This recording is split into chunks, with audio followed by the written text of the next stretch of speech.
Selamat datang di channel Yeni Adityana. Peran perempuan dalam kancah politik Indonesia terus berkembang, mencerminkan kemajuan dalam kesetaraan gender dan pemberdayaan wanita. Keterlibatan mereka tidak hanya terbatas pada legislatif, tetapi juga eksekutif, termasuk posisi gubernur dan wakil gubernur. Seiring berjalannya waktu, perempuan Indonesia telah menunjukkan kapasitas dan dedikasinya dalam memimpin daerah.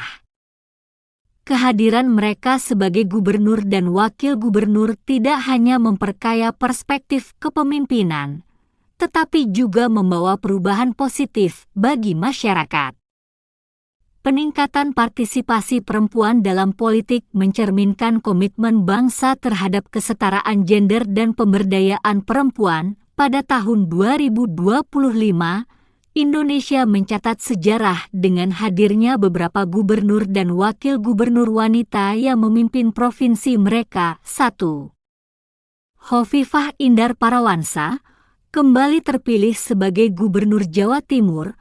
Hovifah melanjutkan kepemimpinannya setelah sebelumnya menjabat pada periode 2019-2024. Beliau dilantik kembali pada 20 Februari 2025, menegaskan kepercayaan masyarakat Jawa Timur terhadap kepemimpinannya. Selama masa jabatannya, Hovifah fokus pada peningkatan kualitas pendidikan dan kesehatan, serta pemberdayaan ekonomi masyarakat melalui program UMKM. 2. Shirley Koanda menjadi Gubernur Maluku Utara pertama yang berasal dari kalangan perempuan.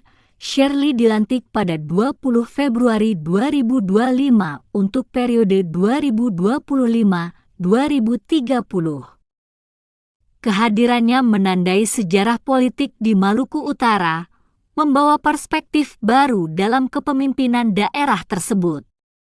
Shirley berkomitmen untuk meningkatkan infrastruktur dan aksesibilitas di wilayah kepulauan, serta mendorong sektor perikanan dan pariwisata sebagai sumber pendapatan utama daerah. Selain itu, terdapat pula wakil gubernur wanita yang turut andil dalam kepemimpinan daerah. 1.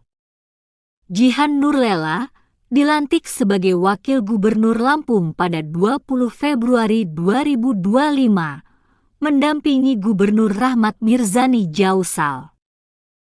Kehadirannya diharapkan membawa inovasi dan semangat baru dalam pembangunan Lampung.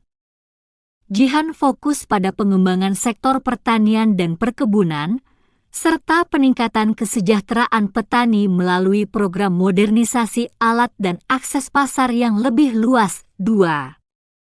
Ida Syaidah Rusli Habibi menjabat sebagai wakil gubernur Gorontalo mendampingi Gubernur Gusner Ismail. Ida dilantik pada 20 Februari 2025. Pengalamannya di bidang sosial diharapkan dapat meningkatkan kesejahteraan masyarakat Gorontalo. Ida berfokus pada program pengentasan kemiskinan dan peningkatan kualitas pendidikan, terutama bagi perempuan dan anak-anak di pedesaan. 3.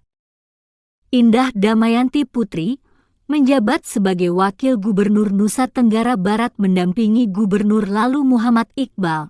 Indah dilantik pada 20 Februari 2025. Pengalamannya sebagai mantan Bupati Bima diharapkan dapat membawa kemajuan bagi NTB.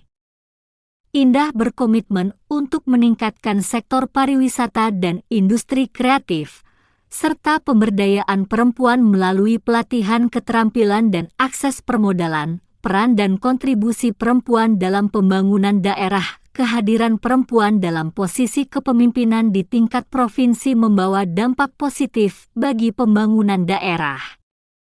Mereka cenderung memberikan perhatian lebih pada isu-isu sosial, pendidikan, kesehatan, dan pemberdayaan ekonomi masyarakat. Berbagai program inovatif telah diluncurkan untuk meningkatkan kualitas hidup masyarakat, seperti peningkatan akses pendidikan, para pemimpin perempuan seringkali menempatkan pendidikan sebagai prioritas utama. Mereka mendorong program beasiswa, pembangunan sekolah di daerah terpencil, dan peningkatan kualitas guru untuk memastikan semua anak mendapatkan pendidikan yang layak. Pemberdayaan ekonomi perempuan, program pelatihan keterampilan dan akses permodalan bagi perempuan menjadi fokus utama. Tujuannya adalah meningkatkan kemandirian ekonomi perempuan dan mengurangi ketergantungan finansial, sehingga dapat berkontribusi pada perekonomian keluarga dan daerah. Peningkatan layanan kesehatan, fokus pada kesehatan ibu dan anak, penurunan angka stunting, serta peningkatan akses layanan kesehatan di daerah terpencil menjadi prioritas. Hal ini bertujuan untuk meningkatkan kualitas hidup dan harapan hidup masyarakat. Pengembangan infrastruktur. Para pemimpin perempuan juga berperan dalam mendorong pembangunan infrastruktur yang ramah lingkungan dan berkelanjutan, seperti penyediaan air bersih, sanitasi, dan transportasi yang memadai. Tantangan yang dihadapi, meskipun banyak kemajuan yang telah dicapai, para pemimpin perempuan masih menghadapi berbagai tantangan, antara lain stereotip gender, pandangan tradisional yang meragukan. Kemampuan perempuan dalam memimpin masih ada di beberapa kalangan masyarakat, keterbatasan akses dan kesempatan. Perempuan seringkali menghadapi hambatan dalam akses terhadap sumber daya, pelatihan, dan jaringan yang diperlukan untuk mendukung peran kepemimpinan mereka, tekanan sosial dan keluarga.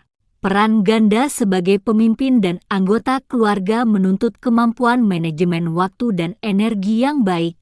Kehadiran perempuan dalam posisi gubernur dan wakil gubernur di Indonesia mencerminkan langkah maju dalam mencapai kesetaraan gender dan pemberdayaan perempuan.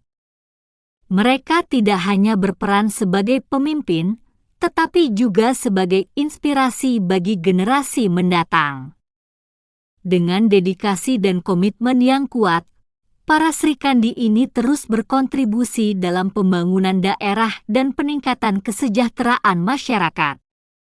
Semoga kehadiran mereka semakin memperkuat peran perempuan dalam berbagai sektor menuju Indonesia yang lebih inklusif dan berkeadilan.